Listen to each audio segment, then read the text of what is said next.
Before we begin, a gentle reminder.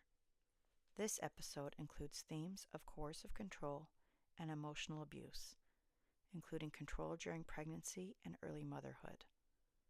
This episode also includes brief mentions of medical procedures during childbirth and sexual coercion. Please take care of yourself while listening.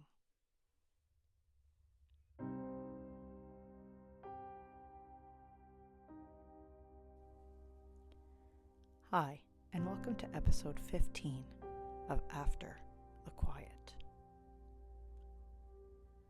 There's a myth that pregnancy changes everything, that it softens people, that it brings couples closer, that once you're expecting a baby, the relationship becomes safer, more stable, more loving, and I wanted to believe that. I really did. Because I thought becoming a mother would finally make us a family in the way I had always pictured. But what I didn't understand yet was that control doesn't disappear when you become pregnant. Sometimes it becomes louder. Sometimes it becomes sharper. And sometimes it becomes more entitled. Because now, it's not just about you. Now there's a baby. Christmas of 2004, we traveled to Cuba, and our friends had just found out they were pregnant. They were excited. We were excited for them. And it was one of those moments where life feels like it's moving forward. So we decided to try too. And when I got pregnant, he was excited. He was proud. Proud that I got pregnant. Proud that he got me pregnant. And I remember thinking, maybe this is it. Maybe this is the chapter where things get better. But my pregnancy was hard. I threw up a lot. And it wasn't just morning sickness. It was all-day sickness. It was exhaustion. It was trying to get through work, trying to get through meals, trying to get through the day, and feeling like my body was in survival mode. And he didn't understand why I was so tired. I remember him saying, "You're just pregnant. Not dead." And I can still feel how that landed in my body. Because pregnancy is already such a vulnerable time. And instead of being met with tenderness, I was met with criticism. Like my struggle was inconvenient. Like my body was being dramatic. Like I should just push through it. And the thing is, pregnancy didn't change what he expected from me. I was still expected to fulfill wife duties. Cooking, cleaning, intimacy, even when I felt sick, even when I was exhausted, even when my body was trying to grow a human being. And it was like my pregnancy existed, but my needs didn't. I remember wanting to do a Lamaze class. I had been looking forward to them. Because to me, it wasn't just a class. It was support. It was preparation. It was something I thought we would do together. Something that would make me feel like I wasn't doing this alone. But he refused. He said I probably knew everything anyway, that it was a waste of time. And I remember calling my mom crying because I felt so alone. And I didn't know how to explain that loneliness to anyone else. I was married. I was pregnant. I was doing what I thought I was supposed to be doing. So why did I feel so unsupported? And then he insisted that we move while I was pregnant. Our little house had gone up in value since all the renovations, and he wanted a bigger house with a baby on the way. And once again, it wasn't really a conversation. It was a decision, a plan, and I was expected to fall in line. I also had to trade in my favorite little car.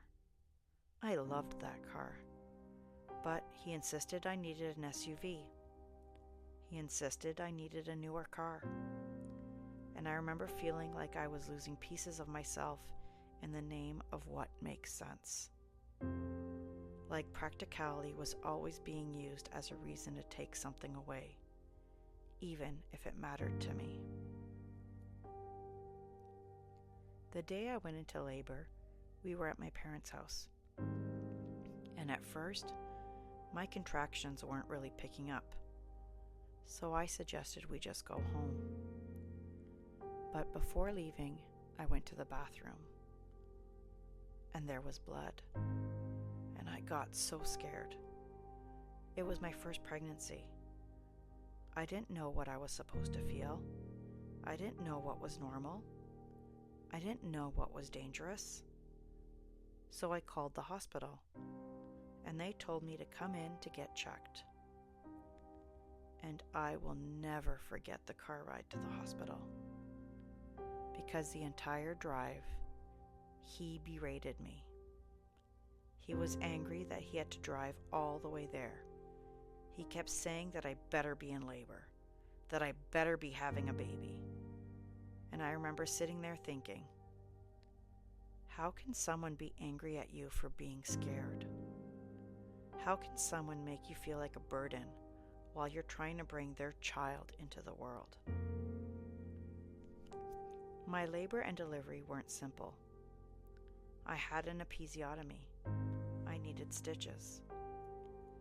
And in one of the most vulnerable moments of my life, he leaned over the doctor and asked the doctor to put in extra stitches. Like it was a joke. Like my body was something to comment on. Like my pain was entertainment. And I remember the doctor not thinking it was funny. And I remember feeling humiliated. Because even in that moment, I wasn't being protected. I was being used. My son was jaundice, so we had to stay in the hospital for 3 days. And he only stayed the first night with me. The second night, my mother stayed with me. And the third night, it was just me and my son. And I remember feeling exhausted. I remember feeling scared. I remember feeling responsible. And I remember feeling alone in a way that's hard to describe. Because it wasn't just about being physically alone. It was realizing I couldn't rely on him the way I thought I would. After the birth, the doctor told us something very clear.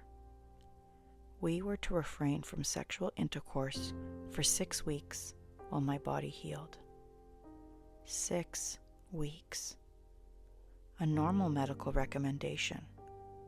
A normal part of recovery. My body had just been through labor, through stitches, through trauma and healing. But to him, 6 weeks sounded like a life sentence.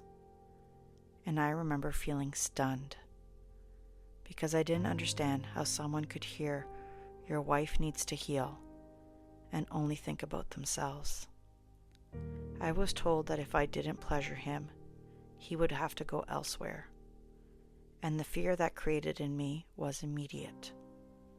Not just fear of losing him, but fear of what would happen if I didn't comply. Fear of being punished. Fear of being blamed. Fear of being made responsible for his choices. And he didn't just complain. He pushed.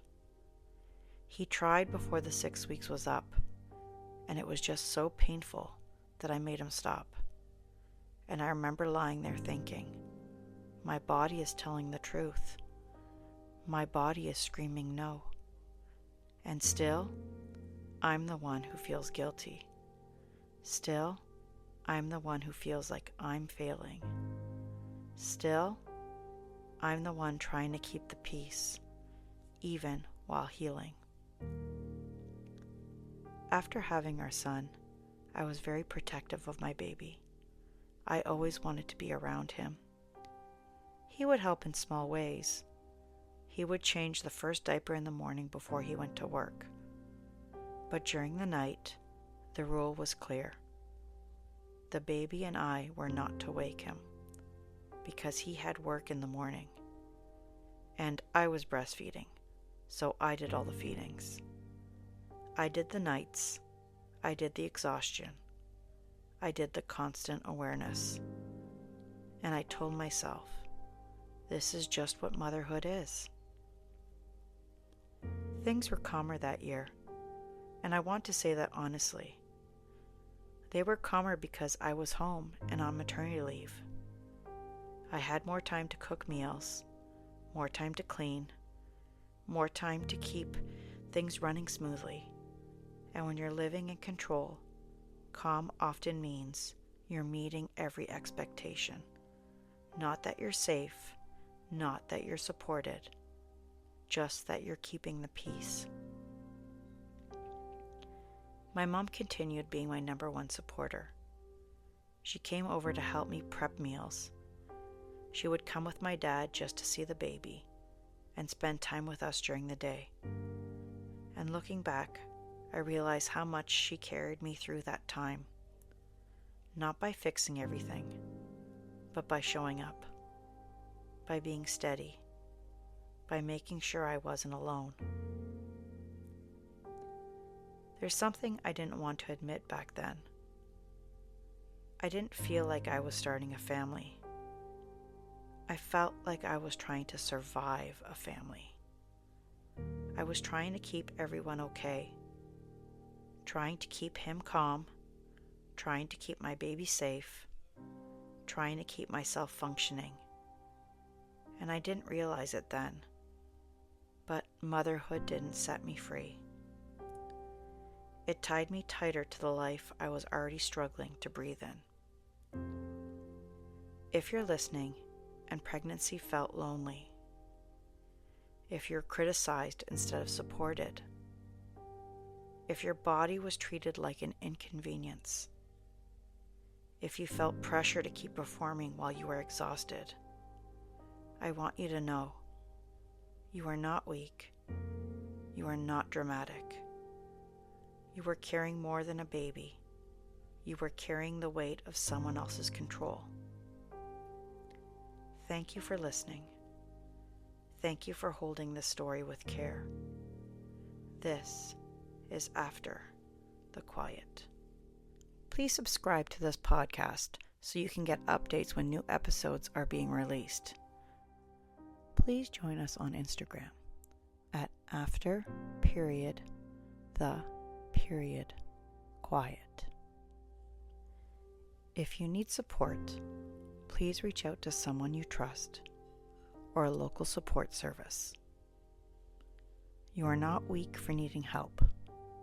You are human.